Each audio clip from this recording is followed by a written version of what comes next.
I'm really going to talk in depth about if you should be targeting or avoiding players based on if you're rebuilding or a contending roster as we go through these tiers.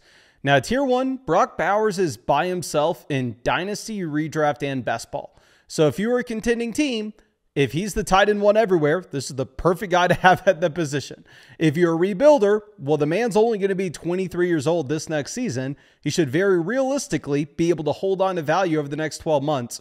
So Bowers is truly one of those cornerstone assets that can fit a rebuilder, can fit a contender, and there'd really be only one reason that you'd trade him, and that's if a league mate gives you a Godfather offer. I mean, really, we can't compare him to the other tight ends. If you're looking at what he gave you last season in non-tight end premium formats, the man averaged 15.5 fantasy points per game. He had 2.25 yards per route run. And if we look back since the year 2000, the only tight end to ever have a better age 22 season than Brock Bowers was Rob Gronkowski, who was a perennial round 1 fantasy pick at the tight end position. So the only thing you could possibly discuss about Bowers is where you're ranking him alongside the other wide receivers. I have 5 wide receivers ahead of Bowers at the moment. I have him smack dab in the middle between Brian Thomas as well as Puka Nacua. Obviously, if you were going to be playing in a tight end premium format that you have to start 2 tight ends, then at that point, you can make a very real argument for Bowers to jump Puka, Lamb, Neighbors in my rankings and to be up with Chase and Jefferson. Now, if you're playing in a tight end premium format with only 1.5 points per reception for the tight end position, then you don't really have to make too many drastic adjustments. Now, in the second tier by himself, also in redraft and in Dynasty, is going to be Trey McBride. McBride, definitely an older player, right? I mean, he's only been relevant for 2 seasons, but he's already going to be 26 years old this next year. Now, of course, if you're a rebuilder, I'm not going to come out here and scream, oh my gosh, you need to sell Trey McBride. In reality, McBride does have some room for his value to go up, and that would have to be with his touchdown rate. Because if we go through and look at the first 3 years of his NFL career, Trey McBride has averaged about 0.2 touchdowns per game. This is despite, over the past 2 seasons, averaging about 7.5 targets per game. So McBride is looking at one of the lowest touchdown rates in the entire NFL. The man had almost a 30% team target share last year, where if we can get that touchdown rate up to just 5-6%, doesn't need to be anything crazy, then at that point, Trey McBride may see his points per game actually climb up to about 18, which would obviously just be an absolute cheat code and could put him inside the same tier as Bowers for redraft purposes. The age just won't let him get there for Dynasty. If we're going to compare his age 25 season to all tight ends since the year 2000, guys that are similar were Rob Gronkowski, George Kittle, Jordan Reed, Antonio Gates, Jason Witten, Vernon Davis, Austin Hooper, Jordan Cameron. If we're looking at the expected points per game the following season, you do typically have these guys sliding down just a bit, about down to 14, 15 points per game at 26 years old. But I actually think that you could see improvement from McBride because of the touchdown rate we talked about previously. Now, going over to our next tight ends, we are going to look at Sam Leaporta. Leaporta, I'm going to have at his own tier. I know some people for Dynasty purposes may want to go ahead and jump the rookies like Lovelin and Tyler Warren up here. We'll talk about them in just 1 second. But my thing with Leaporta is if we go back to his rookie season, the man was tied in 3 in points per game, just like Brock Bowers. Now, definitely there was a gap between the two. I mean, Leaporta was sitting at about 14 points per game as a rookie in comparison to Brock Bowers at about 15.5. So I'm not trying to say that they had the same exact rookie season, but before Brock Bowers, Sam Leaporta put up the best tight end rookie season that we have ever seen for fantasy football. Now, obviously, massive whiff last year. Hell, in redraft leagues, I thought he was a smash pick in round 4. Clearly did not work out. May or may not have tanked my team in the flock league. But regardless, if we are looking at what happened with Leaporta's season, he really came on strong in the second half of the year. And I think a lot of this had to do maybe just with the injury that Leaporta saw in training camp last season. Because if you look at like weeks 3 through 11, Leaporta's route participation, and obviously this is all on flockfantasy.com, was 17, 17, 15, 22, 13, 15, 17 routes per week. Then you don't have him play in week 11. Then coming out of that game, the snap rate jumps up to weeks 12 through 18. Every week he plays at least 90% of the snaps. And on top of that, if we're looking at the routes, 29, 29, 35, 52, 23, 26, 25. So what this tells me is maybe that injury that was lingering with Leaporta before the season started, it took him a while to actually get over that. And once he truly was, he was right back to the tight end that he was his rookie season. So I'm going to put Leaporta in the third spot. Leaporta, still incredibly young, 24 years old. If you're a rebuilder, if you're a contender, this is an asset that you should hold on to. Going over to our next two tight ends, these are perfect options for rebuilding rosters. We're going to look at both Loveland and Tyler Bourne. Now, I completely understand if anybody else wanted to go through and put Tyler Bourne ahead of Loveland. I think both are phenomenal prospects overall. Obviously, Loveland had the absolute crazy market share numbers at Michigan, even if the overall statistics weren't great, just because the passing volume wasn't there. And then in the case of Tyler Bourne, the passing volume was insane. The man goes out there and puts up one of the most prolific tight end seasons that we've ever seen in college football. Now, both have drawbacks. With Loveland, why I am putting him ahead of Warren in Dynasty in particular is Loveland's drawback is the target competition. You have Rome Odunze, you have DJ Moore, and you have Luther Burden in Chicago. That's going to be a lot. One thing you don't have to worry about, though, is going to be the quarterback play. With Loveland, you have Caleb Williams there for years to come. Going over to Tyler Warren on the other instance, what's the situation this next season? But more importantly, what the hell is the situation in 2026, in 2027? It's extremely difficult to figure out what the passing volume is going to look like for a player like Tyler Warren. So for dynasty purposes, I'm going to put Loveland ahead of him. Also, Loveland is a couple years younger as well. But if you're a contending team, I wouldn't fault you at all for trying to trade one of these rookie tight ends, maybe for a tight end that's a tier below them here, and actually picking up an additional asset. Because going over and looking at TJ Hockenson, I'd very clearly rather have TJ Hockenson this next season. From a dynasty perspective, though, Hockenson's going to be 28 years old. So this is an asset at this point that if I was a rebuilding team, even if I absolutely love TJ Hockenson, there's a lot of room for his value to decrease over the next 12 months, where if I could cash out in a tight end premium format, go pick up a 2026 first, honestly, you probably should on a rebuilding roster. Looking at Hockenson this past season, tight end 17 from a points per game perspective. Very, very bad. Obviously not exciting in the slightest. However, if you dive into why this was the case, it's completely excusable. We know Hockenson has the devastating end of season injury in 2023. He starts off extremely slow, where he's only playing 44% of the snaps, 45% of the snaps, 49%, 70%, 65%, 65%. The man just simply does not see the same snap rate that he has when he's fully healthy. You go back to 2023, he played 80% of his snaps. 2022, 84%. 2021, 84%. Hockenson's a tight end that will be out there when fully healthy, 80+% of the snaps for the Minnesota Vikings. And if you look at the underlying efficiency of TJ Hockenson, the man had 2.61 yards per route run this past season. The efficiency was absolutely phenomenal, better than it's ever been. The only difficult part of this is simply TJ Hockenson wasn't healthy enough to make a difference last season. Should be fully healthy this next year. Asset that I'm very excited about to contend with over the next few seasons on a contending team. But again, if I'm a rebuilder, I'd probably look to throw him on the trade block. And if I was a rebuilder, you absolutely have to sell George Kittle. I'm looking at Kittle. Yes, super exciting player for this year. Especially now that you have Ricky Pearsall banged up. You have Brandon Ayuk coming off the torn ACL. And if you look at what Kittle was able to accomplish this past season, Kittle gives you one of the best seasons of his NFL career at 15.77 points per game, which was actually higher than Brock Bowers. And technically, Kittle does finish as the tight end 1 overall in points per game. He had over 3 yards per route run, which was the first time that we saw this since 2019. He had a target share of 22%, which is higher than both what happened in 2023 and 2022. So George Kittle in his 30s at this point is putting up the best seasons, the best numbers of his NFL career. Now, a lot of that had to do with the fact that we look back this past season. You had the Ayuk injury, you had the Ricky Pearsall injury, you had the CMC injury, Deebo Samuel was fat. So the numbers may be a little bit skewed. I would be maybe a little bit more hesitant on Kittle in redraft leagues this year if Ricky Pearsall's injury is not too serious. I think he will have added competition, and he is going to be 32 years old. So for a dynasty perspective, I really only want this dude if I'm a contender. If I'm a rebuilder, clearly I am looking to sell him.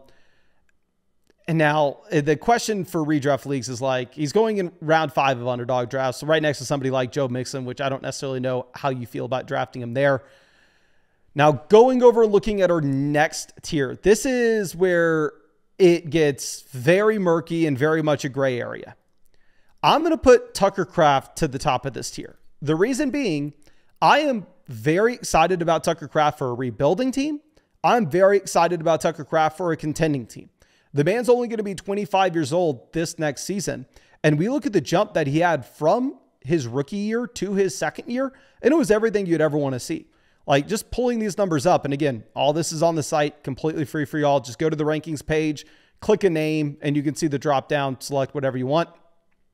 But from his rookie season to his second year, he jumps from 56% of the snaps up to 86%. His yards per route run jumped from 1.24 up to 2.63. His target share jumps from 7.1% up to 15.1%.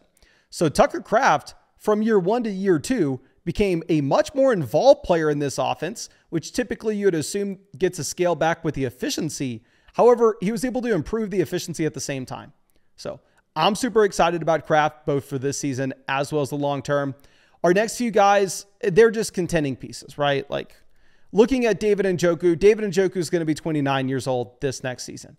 And I know a lot of people want to look at the passing volume in Cleveland when you had Jameis Winston, when you had Joe Flacco a couple years back and go, oh, cool, we got Flacco this next year. We're going to expect this to be an above average pass. You look back, Joe Flacco hasn't started like 10 NFL games since 2017. Like, I don't know how many games we get out of 40-year-old Joe Flacco. And also at the same time, I don't necessarily know what the passing volume is really going to look like. If we're looking at Las Vegas win totals at the moment, the Cleveland Browns do project out to be the worst team in the NFL. Now, of course, that's not the worst offense, specifically not the worst passing offense in the NFL, but it is worth noting. Now, David Njoku, very effective tight end in fantasy over the past 3 seasons, top 10 finishes every single year.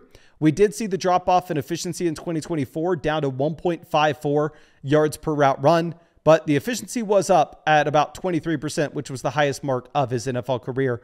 So if you're a contender, I think you can rely on David Njoku for like low-end tight end 1 production. But if I'm a rebuilder, I'd look to sell him. The same thing, if I'm a rebuilder, I'm looking to sell Mark Andrews. Mark Andrews is going to be 30 years old this next season.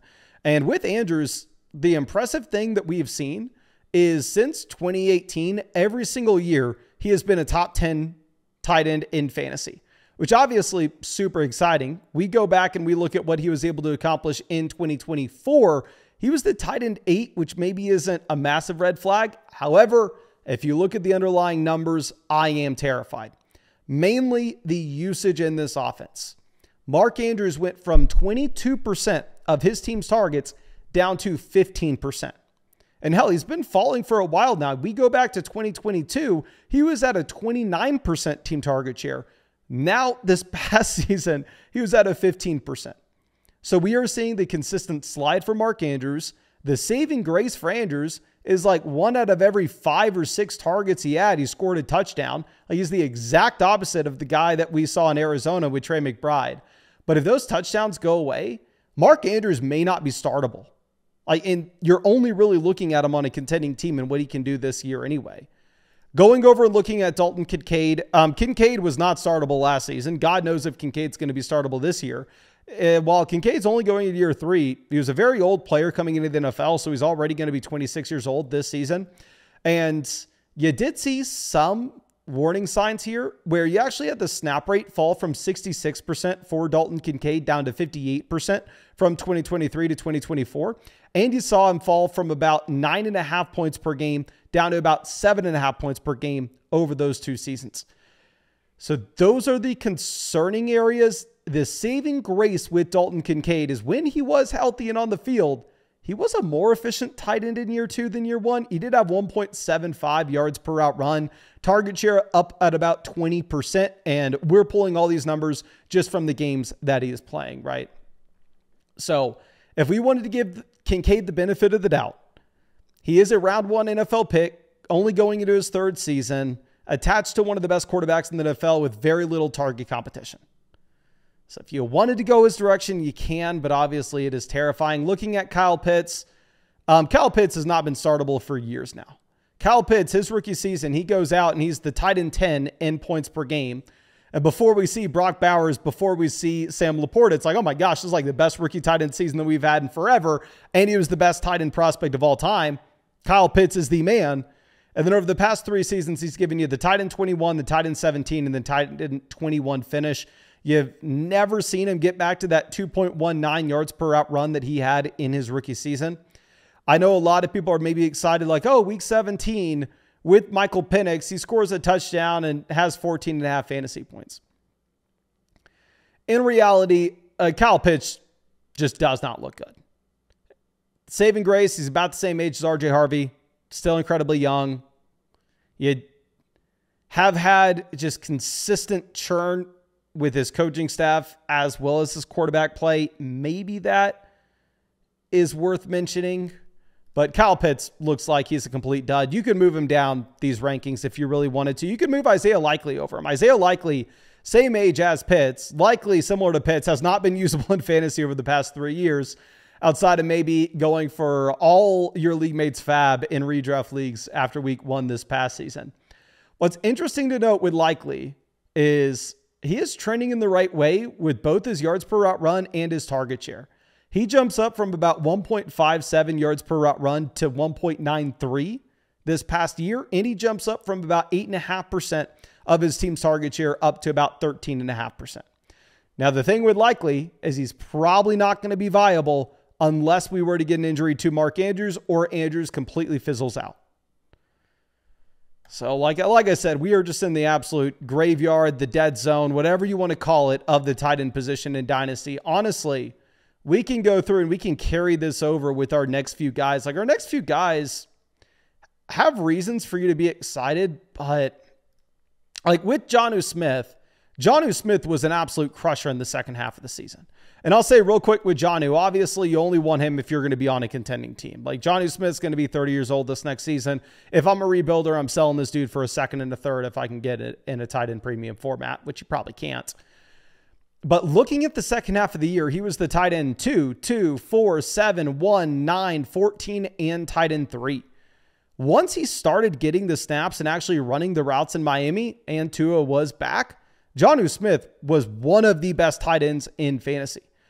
I mean, even though he does absolutely nothing to start the year, he still manages to post the tight end 5 season in points per game. Now, my hesitation with Jonnu Smith, and this is something that I always do, especially in Dynasty, where we can take a step back and we can look at a larger sample, is Jonnu Smith has been now with 4 NFL teams, and we've had 8 viable weeks. We've had an 8-week stretch of this 30-year-old tight end has played with 4 different teams with God knows how many different quarterbacks. And in the vast majority of those instances, he wasn't usable. Like if we go through and we look at his points per game from 2017 to 2023, 3.5, 5.3, 6.9, 9.3, 4.2, 3.7, 7.3. And then obviously we have the jump this past year. So typically whenever I'm looking at that like random 8-week breakout stretch from a 29-year-old player, that is something I would expect to get scaled back. Going over and looking at Evan Ingram, obviously I'm not a super big fan of investing into players that essentially get cut by their NFL teams to save money going into their age 31 seasons. Now, with that being said, Evan Ingram did have a 25% team target share in the games he played last year. He did have 1.89 yards per route run. So while the fantasy points dropped off, the overall efficiency numbers looked fine. It may have just been that the Jacksonville Jaguars were a horrendous offense and the Denver Broncos are going to be much better this next year.